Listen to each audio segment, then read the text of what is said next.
আল্লাহু আল্লাহ। যখন কখনো শান্তি হারাতে লাগো তো নিজের মনকে এটা বুঝিয়ে নিও যে যা হচ্ছে সেটাতে আল্লাহর ইচ্ছা আছে, আর যা হবে সেটাতেও আল্লাহর ইচ্ছা হবে। জানো, আমরা অশান্তিতে তখন থাকি যখন আমরা আল্লাহর ওপরে সেভাবে বিশ্বাস না রাখি যেভাবে রাখা উচিত। মন অশান্তিতে থাকে, আর তারপর আমাদের মন অশান্ত থাকে, আর প্রতিটা জিনিস মূল্যহীন হতে লাগে। এজন্য একটা লম্বা শ্বাস নাও আর পার করে আসা ভালো সময়কে মনে করো। কেউ ভেঙে কাঁদে তো কেউ হেসে ভেঙে যায়। কখনো কখনো আল্লাহ আমাদেরকে নিজের নিকটবর্তী করার জন্য কিছু অস্থিরতা দেন, কিছু বিশেষ উদাসী, যেগুলো আল্লাহকে বলেই শান্তি পাওয়া যায়। সবাই বলে যে এটা সম্ভব নয়, কিন্তু আমি এই আশায় চাচ্ছি আপনার কাছে যে আপনি তো খালিকে কায়নাত, আপনার জন্য কি অসম্ভব। সবাই বলে যে উত্তম নয়, কিন্তু আমি এই আশায় আপনার দরজায় এসেছি যে আপনি তো সেই যার প্রাচুর্যতা কখনোই শেষ হয় না। আপনি তো খারাপও ভালো বানাতে পারেন। সবাই বলে আমার গুনাহ এটারও যোগ্য নয় যে মাপ করা যায়, কিন্তু আমি আপনার কাছে এই আশায় ক্ষমা চাইতে এসেছি যে আপনি তো গাফুরুর রাহিম, আপনি তো ক্ষমা করে দেন। এই দুনিয়া তো কখনো আমার আশা ছিলই না। আমার মান তো আপনি, আপনি আছেন তো নেই চিন্তা কি বলে এই জামানা। সেই যিনি তোমার রব আছে না, তার কাছে তুমি আর তোমার মন খুব দামি। উনি তোমাকে শুধু তোমার ইচ্ছা নয়, বরং তোমাকে তোমার চাওয়ার জাহান দিতে পারে। নিজের রবের রহমত হতে নিরাশ হও না, হতাশ হও না, না দুর্বল হয়ে পড়ো, দুঃখী হও না। নিশ্চয় আল্লাহ সর্ববিষয়ে সর্বশক্তিমান। জীবনের কিছু কাহিনীর শেষ না পাওয়াতে হয়, কিছু জিনিসকে না চাইতেও ছাড়তে হয়।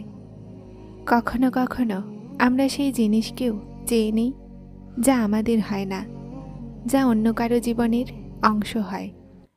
সেগুলো আমাদের জীবনে শুধুমাত্র পরীক্ষার শুরুতে আসে। তাই যেই কাহিনী আল্লাহ না পাওয়াতে শেষ করে দেন, সেটাতে কত বড় উদ্দেশ্য লুকিয়ে থাকে। যদিও এই সময় তুমি সেই কথার ধারণা করতে না পারো, তো তুমি পুরো জীবন শুকরিয়ার সিজদা থেকে উঠতে না। আল্লাহ চান তো তোমাকে তোমার হালেও ছাড়তে পারতেন, কিন্তু তিনি এমন করেন না। উনি সব সময় তোমার হেফাজত করেন। হ্যাঁ, এখন এই হিকমতগুলো বুঝতে পারছো না, কিন্তু বিশ্বাস করো একদিন সব কিছু বুঝতে পারবে। তারপর তুমি শুকরিয়া করবে যে অমুক জিনিস তুমি অমুক সময়ে পাওনি। তুমি বোঝো না, কিন্তু দিনেওয়ালা ভালোই জানেন। চিন্তা অনেক আছে, কিন্তু আমি প্রশান্ত আছি যে আল্লাহ সব দেখছেন। আমি প্রতিটা হারিয়ে যাওয়া জিনিস, ছেড়ে যাওয়া মানুষ আর মানুষের দেয়া কষ্টে সবর করে নিয়েছি। আমার না এখন হারিয়ে যাওয়া জিনিসের তলব আছে, আর না কোনো কিছু পাওয়ার ইচ্ছা, আর না মানুষের কাছে আমার অভিযোগ। আল্লাহ আমার অন্তরকে প্রশান্তিতে ভরে দিয়েছে, আর আমার জন্য তিনিই যথেষ্ট। আমার আল্লাহ, আমার আপনার উপরে বিশ্বাস করা শিখতে হবে, যা আমাকে প্রতিটা বিপদে লড়াই করার শক্তি দিবে। আপনার সত্তায় কিভাবে তাওয়াক্কুল করা যায় আমি জানি না। আমাকে তাওয়াক্কুলের সেই শিখরে পৌঁছাতে হবে যে দুনিয়া আমার সামনে মূল্যহীন হয়ে যায়, আর আল্লাহ ছাড়া না তো তোমার কোনো বন্ধু আছে আর না কোনো সাহায্যকারী। আমি হয়তো সবরের প্রথম দরজাতে আছি, এজন্য আজও আমার জবানে কখনো না কোনো অভিযোগ এসে যায়। কিন্তু আমি চাই যে আল্লাহ, আমি জলদি যেন সবরের সেই দরজাতে পৌঁছে যাই যেটার জন্য আপনি কোরআনে বলেছেন, নিশ্চয় আল্লাহ সবরকারীদের সাথে আছেন। আর আমার জবান থেকে সব সময় সব পরিস্থিতিতে শুধুমাত্র যেন আলহামদুলিল্লাহ বের হয়।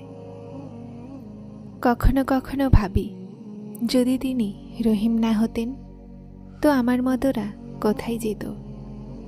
এক পলকে মমিন তো অন্য পলকে মোনাফিক।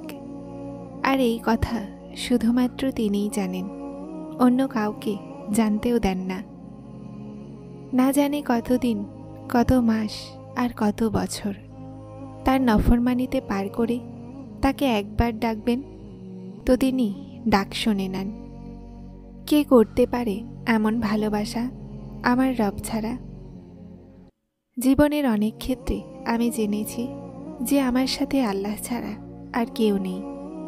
আর তখনই আমি বুঝতে পেরেছি যে শুধুমাত্র আল্লাহর হওয়া কতটা উত্তম। উনি আল জব্বার, অর্থাৎ প্রতিটা ভাঙা জিনিসকে জোড়নেওয়ালা। তাহলে এটা কিভাবে সম্ভব যে তুমি ফরিয়াদ করো আর তিনি সেটাকে অসম্পূর্ণ ছেড়ে দেন? এটা কিভাবে সম্ভব যে তুমি তোমার ভাঙা হৃদয় নিয়ে তার কাছে যাও আর তিনি এই টুকরোগুলোকে জুড়ে না দেন? উনি এমনভাবে সামলে নেবেন যে তুমি আর কখনোই ক্লান্ত হবে না। তোমাকে তিনি এমনভাবে রাজি করে দিবেন যে তারপর কখনো উদাস হবে না তুমি। ইয়া রব, আমি আমার হৃদয়কে আপনার সোপর্দ করছি। এটা অনেক অসুস্থ, আমাকে সবসময় নিরুপায় আর হতাশ করে। শুধু আপনি আমাকে হতাশা আর অন্ধকার থেকে বের করে দিন। হে আমার পাক পরওয়ারদিগার, আমার মনকে শান্ত করে দিন আর ঈমানের পথে চলার তৌফিক দিয়ে দিন। নিশ্চয় আপনি ছাড়া কোনো মাবুদ নেই। আপনি পবিত্র, মহান। আমি গুনাহগারদের অন্তর্ভুক্ত। আমি নামাজ তো পড়ি, কিন্তু না খেয়াল ছিল নামাজে আর না শান্তি পেতাম। তুমি নামাজ তো পড়ো, প্রতিটা নামাজের জন্য তোমাকে মেহনত করতে হয়, নফস আর শয়তানের সাথে লড়াই করার জন্য। এমন অবস্থায় করা সিজদা কিভাবে বৃথা যেতে পারে? ইব্রাহিম আলাইহিসসালামের মতো আল্লাহর কাছে দোয়া করুন। ইব্রাহিম আলাইহিসসালাম আল্লাহর কাছে অসম্ভব জিনিস চেয়েছিলেন। মক্কাতে ফসল ফলত না।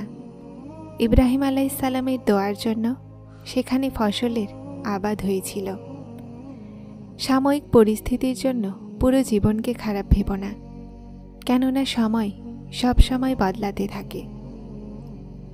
যারা চ্যানেলটিতে নতুন এসেছেন তারা সাবস্ক্রাইব করে হেদায়েতের সাথে থাকুন। আসসালামু আলাইকুম।